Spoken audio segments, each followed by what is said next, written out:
আসসালামু আলাইকুম প্রিয় শরীদ।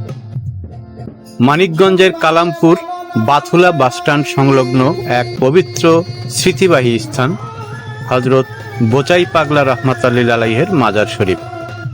সময়ের পরিক্রমায় বহু আশেক ও ভক্তের ভালোবাসায় গড়ে উঠেছিল এই আধ্যাত্মিক কেন্দ্র, কিন্তু কিছুদিন আগে দুষ্কৃতকারীদের নির্মম ভাঙচুরে ক্ষতবিক্ষত হয়ে পড়ে এই পবিত্র স্থান। ভেঙে যায় দেয়াল, আঘাত করা হয় অনুভূতিতে, কাঁদে ভক্তদের হৃদয়। তবুও সত্যিকারের ভালোবাসা কখনো থেমে থাকে না। আশেকানদের প্রচেষ্টা, ভালোবাসা আর অক্লান্ত শ্রমে পুনরায় মেরামত করা হয় পবিত্র মাজার শরীফ। আর সেই পুনর্জাগরণের পর অনুষ্ঠিত হলো প্রথম পবিত্র ওরস শরীফ।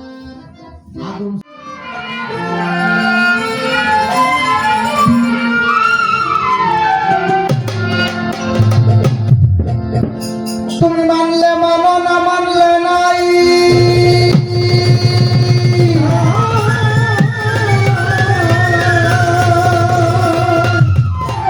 ভক্তরে তুমি মানলে মানো, না মানলে নাই, তবুও তোমারে জানাই নিষ্কে চিনা কঠিন এক বিষয়। ভিডিওতে দেখানো মাজার শরীফের বাইরের শান্ত পরিবেশ, পবিত্র রওজা মোবারকের নুরানি দৃশ্য আর মাজারের পেছনে অবস্থিত নীরব গোরস্থান, যেখানে ঘুমিয়ে আছেন অসংখ্য নীরব আত্মা। ওরস উপলক্ষে দূর দূরান্ত থেকে আগত মানুষে মুখরিত হয়ে ওঠে পুরো এলাকা। বসে নানান দোকানপাট, মেলায় জমে ওঠে মানুষের পদচারণা, আর আধ্যাত্মিক ভালোবাসার এক অনন্য মিলন মেলায় পরিণত হয় পুরো প্রাঙ্গণ। বিশাল আয়োজন করা হয়েছিল বাউল গানের প্যান্ডেল, রঙিন আলো, সাজানো মঞ্চ আর মরমী সুরে মুখরিত হওয়ার অপেক্ষায় ছিল পুরো রাত। কিন্তু প্রকৃতিরও আছে নিজস্ব ভাষা। গতকাল হঠাৎ তীব্র ঝড় বৃষ্টি এসে লণ্ডভণ্ড করে দেয় সেই বিশাল প্যান্ডেলগুলো। ছিঁড়ে যায় কাপড়, ভেঙে পড়ে সাজানো কাঠামো, বাতাসে উড়ে যায় রাতভর প্রস্তুতির অনেক স্বপ্ন।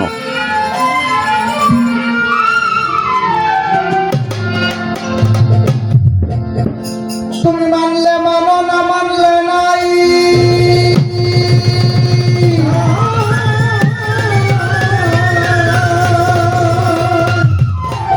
ভক্তরে তুমি মানলে মানো, না মানলে নাই, তবুও তোমারে জানাই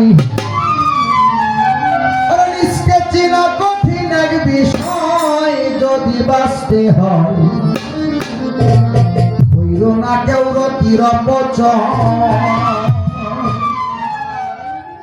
তবুও থেমে থাকেনি মানুষের ভালোবাসা, কারণ আধ্যাত্মিক ভালোবাসা ঝড়ে ভাঙে না, বরং আরো দৃঢ় হয়ে ফিরে আসে হৃদয়ের গভীর থেকে। আমন্ত্রণ রইল আজকে রাতে আপনাদের বোচাই পাগলার মাজারে গানের আয়োজনে। হযরত বোচাই পাগলা রহমাতুল্লাহ আলাইহির দরবার আজও মানুষকে শেখায় ভালোবাসা, সহনশীলতা আর আত্মার শান্তির পথ। এই ভিডিওতে আমরা তুলে ধরেছি পুনঃমেরামতের পর প্রথম ওরস শরীফের কিছু দৃশ্য, পবিত্র রওজা মোবারক, গোরস্থানের নীরব পরিবেশ, মেলার চিত্র এবং ঝড়ে ক্ষতিগ্রস্ত বাউল প্যান্ডেলের বাস্তব দৃশ্য। আল্লাহ তাআলা এই বুজুর্গের ওসিলায় আমাদের সবাইকে দান করুন রহমত, হেদায়েত ও অন্তরের প্রশান্তি। আমিন।